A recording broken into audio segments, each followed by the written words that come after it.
Okay, welcome back, everybody. Pleased to be back here. Joined by Coach Roye as co-host once again. We have Coach Camp today as our guest. His team has started off super well. They are 4-0 right now. They have all their wins coming on the road. Newport, Prospect Mountain. They're going to be in Hopkinton very soon at the start of the year. Coach, thanks for coming on. How you doing?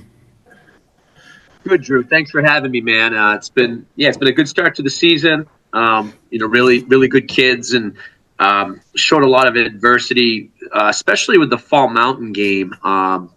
With that road game was not an easy one. They would not go away. They're well coached, and they're going to be a problem for sure. Yeah. So if you can take us through, I was at your first game, which was at Newport. They have some good players there. Obviously, Aaron Fellows, he's a tremendous athlete. Got to cover him a bunch this year in football, and now you see him in basketball. You know, he had a dunk in that game, and they started off hot, and then coming out towards like halftime around then, you guys went on a stretch and got a little bit of a lead, and then just kind of took over in the third quarter and never looked back. What can you tell us about that game? Going in, we knew that they've got two potential like all-state level players in Forsyth and Fellows. Those guys are excellent. I thought Coach Clark's been doing a really good job over the last few years of building them up, but then also trying to get two or three other guys to kind of step up and play well also. So they were giving it to us that first in like the first quarter. You know what I mean? Like they were. Really up and down the floor. They were rebounding well. They were defending. They got some easy runouts, as you mentioned, when Fellows dunked. And it was just good for our guys to see that and to see how fired up and energetic Newport was to play us. It was opening night. It was at Newport, obviously. So they had a lot going for them. And then, we talked over some things at the break at the first quarter and said, we need more defensive energy. I mean, that's really where it started for us. But yeah, we were down early against them, and then I think we made some changes, and certainly that's what I think can help separate. Some of the teams in this division is, can you make those in-game adjustments? And can the guys really step up and embrace that and feed off it? And that certainly was the case. But that team's going to be a problem too. Like Newport is going to present some issues for people down the road. I want to jump in, Drew. First of all, happy holidays, Coach. Please wish the girls happy holidays for me. Will do. Yeah, same to you, Coach. Looking at your schedule, the first thing I thought was, did you make your AD mad at you? Because you're going to see every good team in the division, and you've started with 4 road games, and now you're going to Hopkinton. But this next stretch, there's no cupcakes there. You've got a few weeks of really tough competition coming up in the division. And looking at the division this year, it looks like it's really a top-heavy type of thing. There's 7 teams right now with no wins yet at the bottom, but at the top, there's a lot of really interesting matchups and a lot of great guard play, it looks like, this year. Now, you have really solid backcourt with the brothers, and I got to see you guys play the Newport game. But talk a little bit about some of your matchups. You've got Mascoma coming, obviously Hopkinton first, and then Raymond and Campbell, and it's like no rest for the weary on your schedule this year. Yeah, it's just the way it kind of fell early that we've been on the road so much. This is the new cycle, and not sure. Like I guess the ADs initially everybody gets 16 games, and then so we have a new AD, Taylor. He's been doing great. And I asked him if we could get to 18 games, and he found a few. But what it did is it made us have 10 away games and 8 home games this year. So it'll be offset a year from now. But yeah, I think, like as you alluded to, we're going to have our hands full, obviously, this Friday at Hopkinton, and then we'll have our home opener Monday against Mascoma, a week from tomorrow. And then it's Campbell and Newport and Raymond, the whole stretch of them that are all going to be tough games. Luckily, we do have a bunch of them at home. But this will be good because I mean you want to play some of the brass, right? You want to know, Right. how where you stand. I mean, I actually contacted Coach Morissette at St. Thomas and said, hey, why don't we play? Why don't we make it so we have to get our 18th game? But it just didn't work out, and because you really want to be tested. We had some of the alums come back and play us in practice today, and again, you can't replicate some of those late game scenarios. So Right. we've been trying to do some of those scenarios in practice where you can just really gain a lot of experience. Mm-hmm. You mentioned St. Thomas. I think you guys mirror each other quite a bit. You both have outstanding guards. You're both very tough defensive teams. Little change to the division with Eric moving on to Division II, but it seems like your great player Whipple. He's going to be tested every night. Campbell has a really good guard this year. Raymond has a great guard. I mean, it seems like every night he's going to have to answer the bell. So talk a little bit about defending some of those guys. Yeah, I think Noah's a special player, and he gets up for those types of assignments. In the preseason, we played Nashua South in the New Hampshire Sports Page game, and all the guys were fired up to play because obviously, South being Division I, and we hung with them, but part of it was that Noah really wanted to guard Josh Caruso, who's arguably one of the best guards in the state. So it's things like that the good players will really want to step up and they want to be challenged. I mean, nobody wants to beat somebody by 25 and maybe only play for 3 quarters and then everybody gets their minutes at the end type of thing. So he'll be dialed in. The whole team will be dialed in for those types of games. Very similar to A-Frame from Hopkinton, where Whipple wants to be viewed as that defender, that person that can lock down the opponent's better player, and that says a lot about him, but also our team, because we try to do a lot with help in the different rotations we do in our defense. So we'll have to be up for those games. I mean, as a group, we're a little undersized, so we're gonna have to rebound and defend it at all 5 positions. Drew, do you want to talk a little bit about the upcoming doubleheader? Yeah, that's always a huge one. I know, obviously, probably biggest rivalry for both schools, Hopkinton and Kearsarge. That's always been one of my favorite stretches of the schedule back from when I was in high school. Just a great atmosphere. Kids know each other, draws really well in terms of crowd and everything. And both programs throughout the last, 10 years plus, for the most part, have been competitive in playoff teams. So I always enjoy that. What's your favorite part about that, Coach? Yeah, probably just the proximity. It's 15 to 20 minutes away. A lot of the kids might know each other from playing sports, like youth sports together. That's always fun. You know what I mean? Because they'll high five or after the game, they might even get like a picture taken with each other because they've grown up knowing each other and the families know each other. So that's always a positive.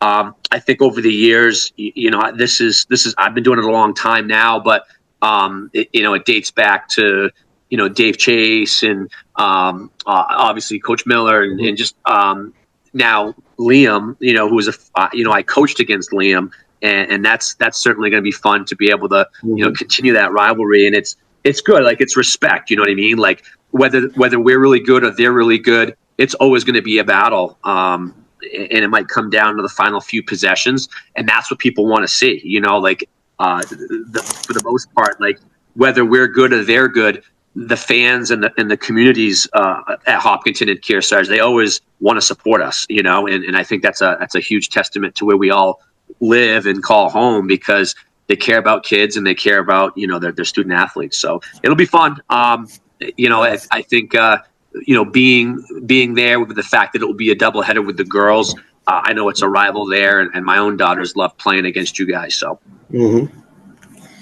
Like you mentioned before, it's a very, heavy road schedule just in general, because you have 10 on the road and 8 at home this year, but still, you've gotten 4 of the road games out of the way already. You'll get Hopkinton that game out of the way, regardless of win or loss. I think that's going to be a very competitive game, and I'm looking forward to calling that one. And then obviously you got Mascoma when you're opening up at home in Raymond. If you were to like get to a place where it's like, okay, we got 2 out of 3 after this long road stretch, entering the year, so you win 2 out of those 3 games, and you're in a spot where you're like, let's say 6-1, and then you have a lot of home games. Would you guys feel like you kind of have some momentum that you've got through, like, I don't want to say like the hard part of your schedule, but a really tough part of your schedule? Now you can kind of like really be like, okay, we're good. We know we're a good team. We're relaxed a little bit more, but we're still going to bring the intensity. Yeah, I mean, going in, I kind of break it down and compartmentalize it with the team, and I totally see what you're saying on that, and with the harder part of the schedule coming up over these next couple of weeks. But really, we're just trying to go, and this is such a Belichick answer, but like we're just trying to go 1-0. You know what I mean? Like all you need to do is go 1-0 on Friday night, and that's it. Right. And that's just from over the years trying to make it easy for a high school kid not to think too far ahead, really. Right. And so, but having said that, as Coach Roye mentioned earlier, there's a lot of talented teams in our division this year. So you want to be in that top 4. You want to be able to have, when the season's wrapping up, you want to be, in that 1 through 4, so that way you can get those home games for the playoffs. That makes a huge difference. I mean, obviously we had another battle with Hopkinton in the quarterfinals last year. That was at our place. They had beaten us twice during the season, and then we were able to advance and move on to the semifinals, and that's what you're always hoping for, is that you're playing your best basketball at the end, and if you can be at home, even better. So that's kind of the goal. But again, it's more like we're going to have our hands full Friday, so we just have to focus on 1-0 Friday. That's it. Right. And then obviously Noah Whipple had an outstanding season for you guys last year. Really was moving the program in, a great direction. You guys are obviously always typically very strong, but just really great year from him, getting to the Final Four. And then Eli coming up. He's looked good so far. I got to see him at that Newport game. Can you tell us a little bit about your team this year and just kind of the look at it? Because one of the things I notice when I watch you guys is it seems like you guys have a lot of depth off the bench as well. Yeah, no, that's a good point, Drew. Really good kid. We met with them at the end of last season, and you would kind of mention like going on a run, right? Like, so I think at one point we rattled off maybe like 13 or 14 games in a row last season, and that was, again, we started clicking and figuring things out. But we lost some key people, like Parker Gowen was a really big part of that, and so was Eddie Kinzer. That were really played big minutes and might not have scored a ton, but they did all those little things, right? And so we met with the returning players at the end. We said, hey, all right, what are you going to be able to do to contribute? What are you going to be able to do to like force me to play you? You know what I mean? Like where you're doing things out there where we have to keep you on the court. And it's been more than just the Whipples, like obviously Eli's been a nice addition because he's grown. And, he was a swinger last year, but he's really stepped up his game. And Noah's continued to got stronger. But beyond that, like, AJ Tremblay's gotten a little bigger and stronger, and he's really stepped up his game as a senior. Austin Needham, same thing. Like he's a gamer, he finds ways to score, not just hitting shots, And then we've got Davin Boley, who's a junior, and he's a guy that's kind of helped fill the role of maybe Parker Gowen, where he's guarding some of the bigs and he's rebounding the ball and he's doing a lot of little things for us to help us. Breaking Kinzer is another big player for us. That's just, again, he just does a lot of little things and sneaks in and gets us 8 to 10 points. It's on any given night we've had a number of people really step up. I think another kid was Blake Greco. We've had off the bench Noah Rubenberg. I mean, there's just Liam Miller, who's like a shooter that's, he might start for some teams, and for us, he comes in and gives us a good 5 to 8 minutes, and it's just those minutes are so critical to try to balance it, because again, we don't want people just thinking that we're one or two guys. Definitely saw that. I have a question, Drew. Coach, I always felt like at Christmas time, it was a time for me to look at everybody, different rotations, and maybe add some things I knew I was going to need later on. And as I think about Kearsarge, one of the things you guys have always done a great job of is maximizing what you had. I mean, I go back, you mentioned Dave Chase. I go back to those years where you had the Matos brothers, and you had to run a lot of things to take advantage of the size. This team is almost the opposite of that. And not to put you on a spot, but do you have a favorite style of team? No, that's a good question. I mean, I love those years. Probably my favorite year was the year we didn't win it. It was in 2016, and that would have been where we had both Matoses. We had Trent Nordze, who went on to play at University of Rochester. He was like 6'2", 6'3". You know, we had Tommy Johnson was young. Joe Strohs. I mean, we had a lot of good players, and that team got beat by Pelham in the finals before Pelham moved back up to D2. And that team was, we had a good mix of like strong guard play and then just a ton of size, you know, and that's always an absolute dream. But again, you've got to balance where the ball is going and keep people happy, you know, and that's hard to do in basketball. I also like this current group because like we play hard and we'll defend, but we have to find rebounds, and I think that's where I think it's going to be like a different type of challenge for us where like I know I could get on those guys back in 2016 because if we didn't out rebound people, then that's just being lazy. You know what I mean? Like I just call them out on it and say, you guys aren't working hard enough. You know, we're the biggest team in the division. So this year you're going to have to scrap and you're going to have to claw. And so far we've done a pretty good job at doing that. But it's just a different style in the sense of maybe the outlook of the game plan and try to, you know, capitalize on some of our quickness for sure. Okay.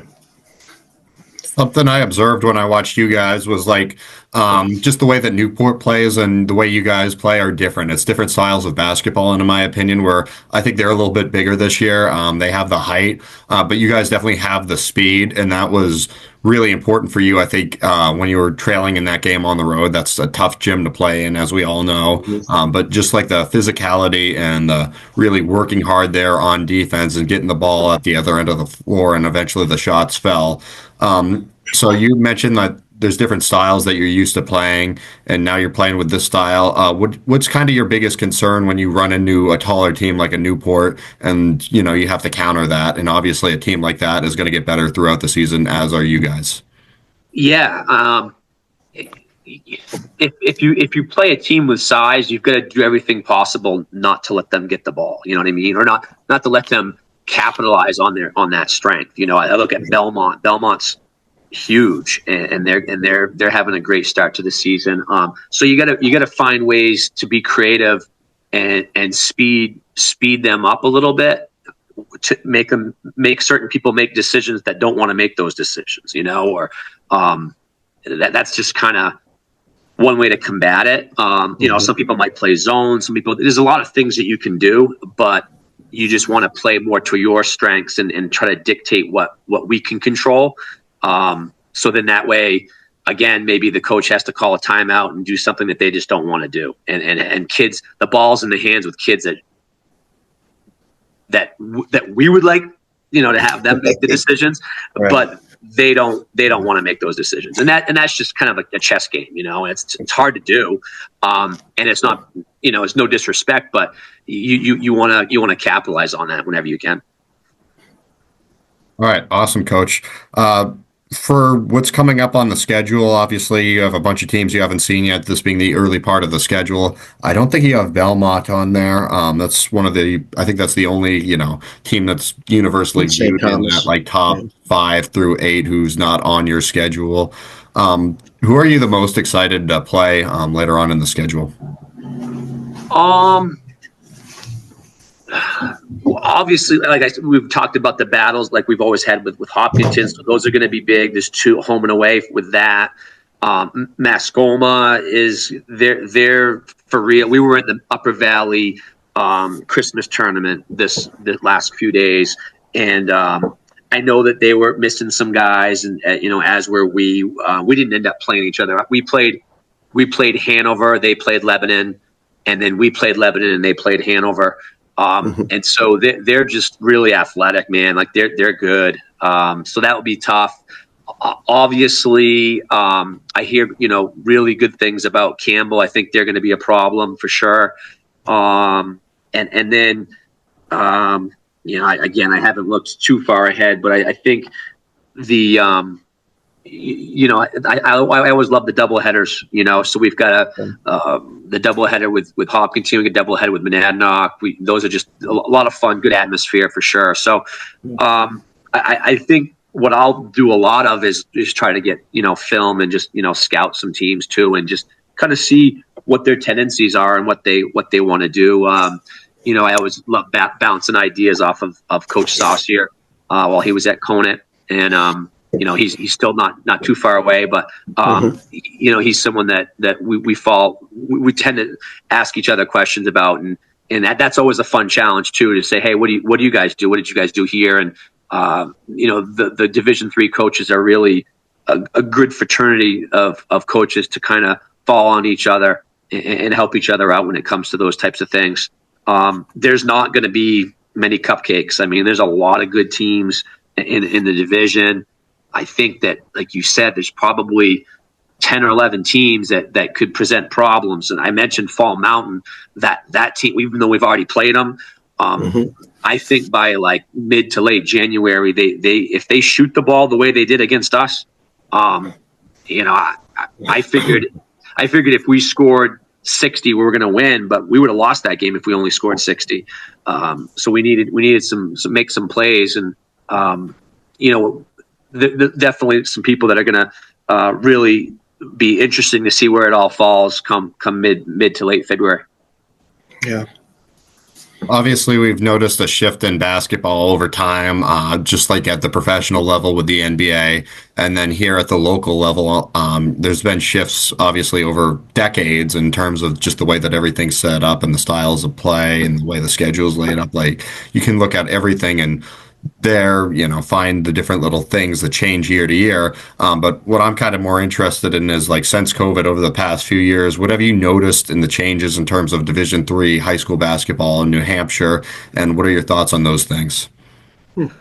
Well, I mean, I think obviously coming out of it, a lot of it, you just, the kids needed to get more touches. You know what I mean? Like, they lost out on some of the camaraderie and just some of the connections that they had with maybe their teammates, because they weren't really allowed to be around each other, right? So coming out of it, it's just getting them, back playing as teammates and working that way. And I'd say that there's definitely some scenarios, depending on the program, where kids haven't put the time in, and then on the flip side, like, as I mentioned a second ago, I mean, there's like 10 or 12 teams that have really put time in, because they're going to be pushing, and we're all kind of jockeying for where we're going to end up and from a playoff perspective. So I think the coaches have really maximized the time that they've had in the gym with them and in the off season. You can see the ones that have gotten better and or allowed, like if graduation happened to certain programs, they've really worked on developing some of the younger talent. So from a positive perspective, there's that. I think the game's opened up a little bit more. I mean, obviously it's more of like a positionless basketball, where there's definitely teams that have size, but there's also a lot of teams that have gone like 1 through 5, and everybody can handle the ball and shoot it. And those are the teams that are, those are the teams that are dangerous too, because as much as it's hard to guard if you've got size, that on the flip side, the teams that have size, they got to come guard you too, So right. It's really about, do you have the right 5 on the court, and can they function as one? And that's certainly all of our goals.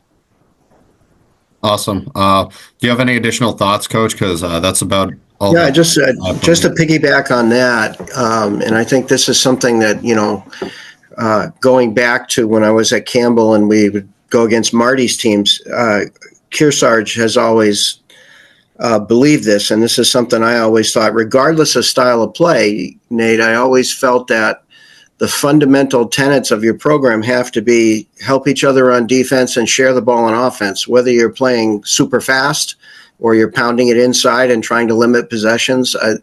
That has to be the rock solid basis for you to be a good program year after year. And I think I see that in your teams year after year, regardless of their style of play. Maybe talk a little bit about how that applies in this more wide open era. Yeah, no, good question, Coach, and I appreciate the kind words there. Yeah, I mean, I've been blessed with like my mentors, like Marty Brown and Lang Metcalf, and even the mentors at Colby Sawyer with Bill Fody and George Martin, like just people who really reiterated, like, hey, play to your strengths, play to what's going to work for you, because one year might be different, right? But have some of those core beliefs, and we're going to play hard and those types of things on the defensive end. I would probably say to answer your question, over the years, like the kids, like we had some alums come back today, and it was just really special because they just hopped right back in and did some of the drills that they did when they were here, early as student athletes. And so some of the stuff stays, some of the stuff changes a little bit, but as you mature as a coach, you can kind of figure out, like, yeah, this really works. Stick with this.